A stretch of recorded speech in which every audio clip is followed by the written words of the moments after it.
सो हमें ये देखना है गायत्री जी कि बहुत ज़्यादा जो पूरा एक ह्यूमन हिस्ट्री का जो हम हमारे सनातन धर्म में बोलते हैं कि काल चक्र बोलते हैं, राइट?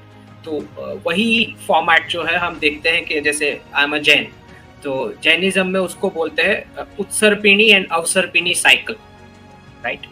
तो सनातन जो है, क्योंकि हमेशा हिस्टोरियंस इस बात पे क्लैश करते हैं कि who came first, what started first, that kind of thing.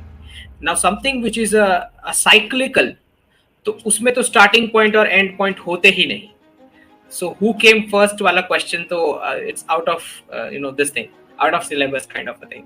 तो क्योंकि अब्राहमिक्स जो होते हैं वो फॉलो करते हैं लीनियर मेथड ऑफ थिंकिंग कि कुछ स्टार्टिंग पॉइंट है और कुछ एंडिंग पॉइंट है, और एंडिंग पॉइंट के बाद कुछ नहीं है। That is what their theory is. और क्योंकि हम तो लाइफ साइकिल्स में बिलीव करते हैं, जो काल चक्र बोलते हैं जिसे, ठीक, तो एक वो सिविलाइजेशनल लाइफ साइकिल वाला जो विजडम है, उसी की वजह से हमारा बिहेवियर जो होता है रूटीन में, वो ड्रिवन रहता है, उस थॉट प्रोसेस से ड्रिवन रहता है।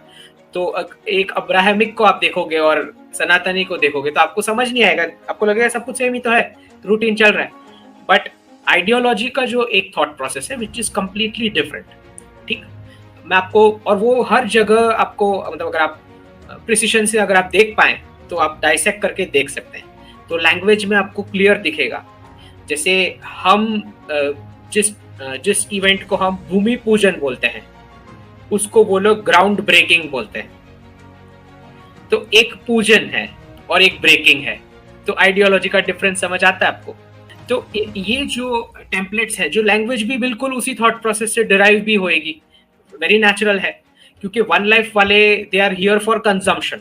उनको लगता है कि ये सब कुछ हमारे कंजम्पशन के लिए है, ठीक, क्योंकि this is the only life, हमें वापस तो इधर आना नहीं है, तो फिर उनको प्रिजर्वेशन की भी कोई जरूरत नहीं है।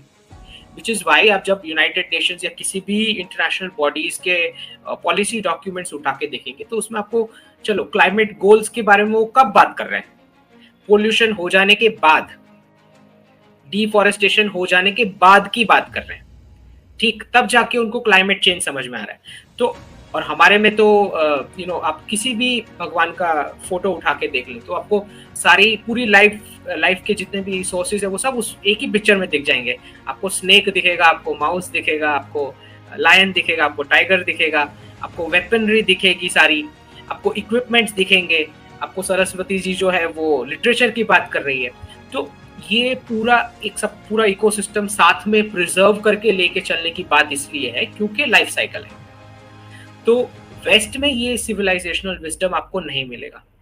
अच्छा, चाइना में जो हमने देख लिया कि कैसे उन्होंने 1962 का वॉर करने के बाद that physical punch was necessary to Dharma, ताकि चाइनीज पॉपुलेशन का एक प्राइड खत्म हो जाए, राइट। और फिर उन्होंने कल्चरल रेवोल्यूशन चलाया। तो कल्चरल रेवोल्यूशन जो 65-66 में स्टार्ट हुआ चाइना के अंदर, जिसमें सारे इंडिया इन्फ्लुएंस रिलीजियस प्रैक्टिसेस को खत्म कर दिया गया, उसके लिए 1962 का वॉर उनके लिए जरूरी हो गया था, ठीक। तो ये जो डिफेंस एनालिस्ट है या वो नहीं बता पाएंगे ये चीज, क्योंकि उनको जो वो वॉर स्ट्रैटेजी और वो समझेंगे, वो स्पेसिफिक डोमेन में समझेंगे। पर ये जो होता है कि पहले आपको फिजिकल एक प्राइड खत्म करनी है, फिर आप वाइप आउट कर सकते हो, तो उसके लिए उनको 1962 का वॉर जरूरी था। तो जो कल्चरल रेवोल्यूशन जो 65-66 में चाइना में स्टार्ट हुआ, उसका डिसीजन 1962 में ही हो गया था कि हम करने वाले कल्चरल रेवोल्यूशन। तो ये प्रीकर्सर था कि धर्मास को एक फिजिकल पंच देना है ताकि चाइनीज पॉपुलेशन का प्राइड उतर जाए इंडिया इन्फ्लुएंस धार्मिक प्रैक्टिसेस और फेस्टिवल से, और फिर उसके बाद उन्होंने कल्चरल रेवोल्यूशन में वाइप आउट किया। अब जाके चाइना को समझ आ रहा है कि वो फेस्टिवल्स कितनी इंपॉर्टेंट थी डोमेस्टिक कंजम्पशन की लाइफ साइकिल के लिए, ठीक। तो अब जाके शी जिनपिंग बोल रहे हैं ये तो गड़बड़ हो गया, हमें तो एक्सपोर्ट ओरिएंटेड मॉडल नहीं बनना है। ये जो पूरा डी डॉलराइजेशन का प्रोसेस चल रहा है उसमें they are going to dump sending exports to the west, जब वो डीकपलिंग हो जाएगी चाइनीज इकोनॉमी की। तो अगर एक्सपोर्ट ओरिएंटेड मॉडल से हटना है, self reliance, self dependent, domestic consumption based economy चलानी है, तो फिर तो आपको बर्थ रेट्स चाहिए, फिर तो आपको धार्मिक प्रैक्टिसेस चाहिए, उनकी फेस्टिवल्स चाहिए, because festivals are running this economics.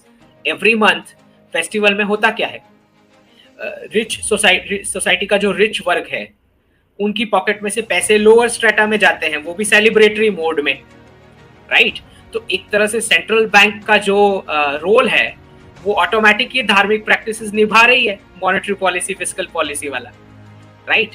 तो इस तरह की एक एंशिएंट सोसाइटी जो सनातन इकोनॉमिक्स मॉडल पे चलती थी। अच्छा, तो ये सारे जितने भी इकोनॉमिक मॉडल्स बने, जो सारे मॉडर्न अभी के so called modern economics follow भी करते हैं, उनको ये थॉट प्रोसेस नहीं मालूम है, होना चाहिए था एटलीस्ट इंडियन इकोनॉमिक्स को, कि लाइफ साइकिल विजडम के बेस पे आपको इकोनॉमिक्स मॉडल चलाना चाहिए। बिकॉज रॉ मटेरियल्स या जो भी मटेरियल फैक्टर ऑफ प्रोडक्शन है वो तो आज है, कल को नहीं होगा, राइट। क्रूड ऑयल है अगर मिडिल ईस्ट के पास तो वो तो लिमिटेड क्वांटिटी है, उसके बेस पे तो इकोनॉमिक्स नहीं चला सकते, फिर तो आप वापस ऊंट पे चले जाओगे, राइट। तो बिल्कुल वैसे यूएस ने भी अपने सारे नेचुरल रिसोर्सेज इकट्ठा करके रखे वेस्ट ने, क्योंकि मैन्युफैक्चरिंग एशिया और गल्फ में हुआ, पर उनको अभी भी उनको लगता है कि natural resources is wealth, which is why ये सारे वॉर्स होते हैं जहां पे वो रिसोर्सेज कब्जा करना चाहते हैं, but this is all one life format. तो जो सनातन धर्म है, जो लाइफ साइकिल्स के बारे में बात करता है, अगर आपका फोकस उधर है, अगर आप मानते हैं कि वापस इसी प्लेनेट पे आना है, तो फिर आप ना सिर्फ नेचुरल रिसोर्सेज प्रिजर्व करोगे, आप अपने बर्थ रेट्स भी प्रिजर्व करोगे, क्योंकि आप एक ही लाइफ में सारा स्पेंडिंग और कंजम्पशन नहीं करना चाहते, नेक्स्ट जनरेशन के लिए कुछ बचाना चाहते। तो एक तो भारत का बहुत बड़ा मैं रोल देखता हूँ फ्यूचर में, जहां पे ये विजडम भारत दे सकता है कि चलो आपने United Nations, World Bank, World Trade Organization, IMF, ये सारे स्ट्रक्चर्स खड़े किए अब्राहमिक वन लाइफ टेम्पलेट पे, क्यों ना हम हमारा टेम्पलेट दे उनको लाइफ साइकिल्स वाला, जिसमें आपको अलग अलग से क्राइसिस आने के बाद क्लाइमेट चेंज की बात करना, क्राइसिस आने के बाद आप बोल रहे हो फॉरेस्ट को बचाओ, that's the economic model which is collapsing in other countries, right. तो जब वो इकोनॉमिक्स कोलैप्स होगा तो वो वापस ढूंढते हुए आएंगे जो 400 साल पहले इधर आए थे, ढूंढते हुए कि कौन सा इकोनॉमिक्स वर्क करता है, ठीक। तो अभी भी उन्हें समझ नहीं आया है। तो जब इकोनॉमिक्स सारी कोलैप्स हो जाएगी, जो वन लाइफ टेम्पलेट पे चलती है, जैसे हम देखेंगे कि पेग करेंसी वर्ल्ड में जब हम जाएंगे डी डॉलराइजेशन के बाद, जहां पे ये सोशलिस्ट फ्रीबीज पॉसिबल नहीं हो पाएगी, जो मेडिकेट देते हैं, रिटायरमेंट बेनिफिट्स देते हैं, social benefits, income security, food stamps, ये जब जो सब मिलता है वेस्ट में, जो कवरेज है कि चलो आप अपने पेरेंट्स से जुदा हो जाओ, the state will take care of them, medicate and all, और जो बच्चे हैं वो कम एज में student loans is the biggest mess they are facing, कि उनकी लाइफ ही स्टूडेंट लोन से स्टार्ट हो रही है, पेरेंट्स ने घर से निकाल दिया है, एजुकेशन कंप्लीट नहीं हो पा रहा है, ग्रेजुएशन में आते आते उनके पेरेंट्स 2-3 बार चेंज हो जाते हैं बिकॉज ऑफ डिवोर्स रेट्स। तो क्योंकि वो सनातन धर्म वाला विजडम ही नहीं है, तो ये सब होगा। तो जब ये इकोनॉमिक कोलैप्स आएगा तो मुझे लगता है कि वो भारत की ओर देखेंगे कि यहाँ पे कैसे सही से चल रहा है सब। तो यहाँ की पब्लिक को भी नहीं पता कि this is because of the धार्मिक प्रैक्टिसेस एंड द धार्मिक wisdom that we have, that this is possible. We have the lowest divorce rates in the country, in the world, right. तो क्या कल्चर का या धार्मिक धर्म का जो रोल है इकोनॉमिक्स के अंदर, ये पता ही नहीं है किसी को। तो वेस्ट को वो समझने के लिए वो ढूंढते हुए आएंगे, because they are going to face the collapse.